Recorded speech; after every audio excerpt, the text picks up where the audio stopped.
Welcome to home food channel. இன்றைக்கி நம்ம சேனலில் இட்லி தோசை எல்லாத்துக்கூட சேர்த்து சாப்பிடக்கூடிய ஒரு அருமையான டிஷ் தான் பார்க்க போகிறோம். வடகறி. வாங்க எப்படி செய்யலான்னு பார்க்கலாம்.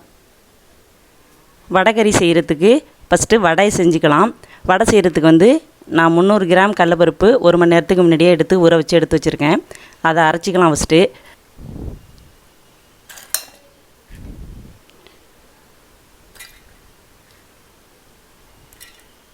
இது கூட ஒரு 4 காஞ்ச மிளகாய், 1 ஸ்பூன் சோம்பு, ஒரு அரை ஸ்பூன் மஞ்சள் தூள், இதுக்கு தேவையான அளவு உப்பு, இதை சேர்த்து நல்லா குறகுறப்பாக அரைச்சிக்கணும். தண்ணி விடக்கூடாது, தண்ணி விடாமல் குறகுறப்பாக அரைச்சிக்கலாம். இது மாதிரி குறகுறப்பாக அரைச்சி எடுத்தாச்சு. இப்போ வடை தட்டிக்கலாம். அதுக்கு அடுப்பில் ஒரு பாத்திரத்தை வச்சு தேவையான அளவு எண்ணெய் ஊற்றிக்கலாம்.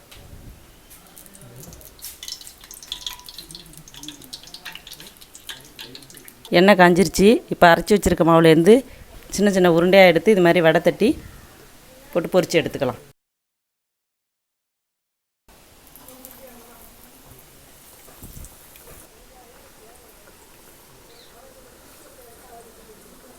இப்போ ஒரு சைடு வடை வெந்து நல்லா மேலே அப்படி மிதக்க ஆரம்பிச்சிருச்சு. இப்போ மறு சைடு இப்படி பரட்டி விட்டு ஒரு 5 நிமிஷம் ஆகும், வேகட்டும்.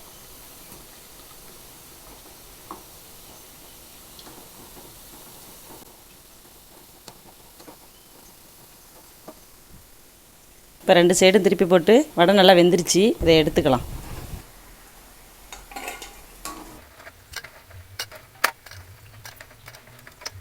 வடையெல்லாம் பொரித்து எடுத்தாச்சு.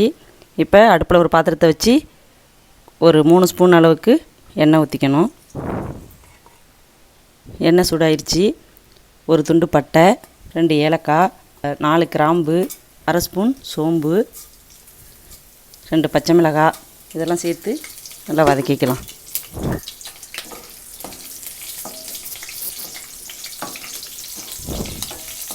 இப்போ இது கூட 2 பெரிய சைஸ் வெங்காயம் பொடியாக கட் பண்ணி வச்சுருக்கேன், அதை சேர்த்துக்கலாம். வெங்காயத்து கூட 1 ஸ்பூன் இஞ்சி பூண்டு பேஸ்ட்டு போட்டு அந்த பச்சை வாசனை போகிற வரைக்கும் நல்லா வதக்கிக்கணும். அதை வதக்கிக்கலாம்.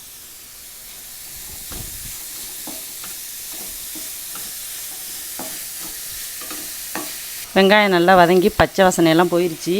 இப்போ இது கூட ஒரு கொத்து கருவேப்பிலை, ஒரு 2 தக்காளி பொடிசாக கட் பண்ணி வச்சுருக்கேன், அதையும் இது கூட சேர்த்து நல்லா வதக்கி ஒரு 2 நிமிஷம் நல்லா வேகணும். மூடி வச்சிடலாம்.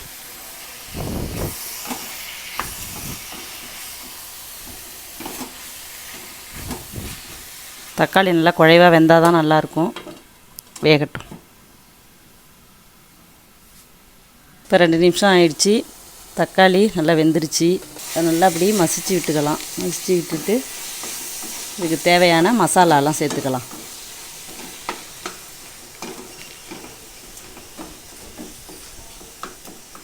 அரை ஸ்பூன் மஞ்சள் தூள், 1 ஸ்பூன் தனி மிளகாய் தூள், 1 ஸ்பூன் மல்லித்தூள், 1 ஸ்பூன் கரம் மசாலா, இதுக்கு தேவையான அளவு உப்பு.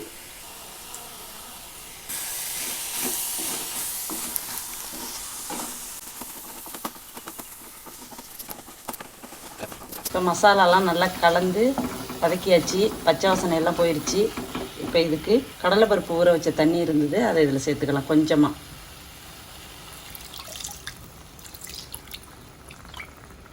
தண்ணி சேர்த்து கொஞ்சமாக மல்லித்தலை தூவி ஒரு 2 நிமிஷம் கொதிக்கட்டும். அதுக்குள்ளே வடை பொரித்து வச்சுருக்கத்தை உடச்சி எடுத்துக்கலாம். சின்ன சின்ன பீஸாக இந்த மாதிரி வடையை சின்ன சின்ன பீஸாக உடச்சி எடுத்துக்கலாம்.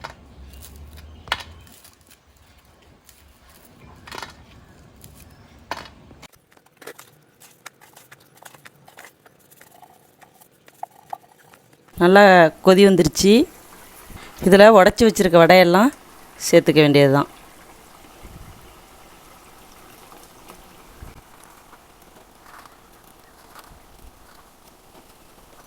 இப்போ வடையெல்லாம் இதில் சேர்த்தாச்சு. சேர்த்து நல்லா கிண்டி விடுங்க. கிண்டி விட்டுட்டு ஒரு 2 நிமிஷம் இருக்கட்டும்.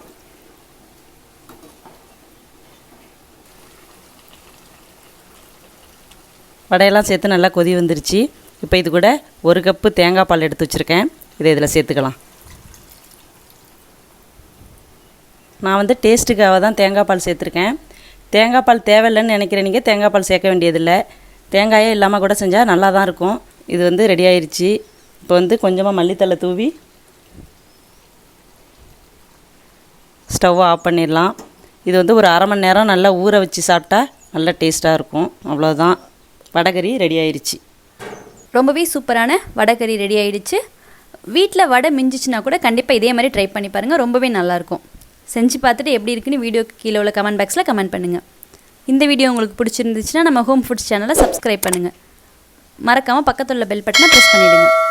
மீண்டும் இன்னொரு சுவையான சமையலோடு உங்களை சந்திக்கிறோம். தேங்க்யூ.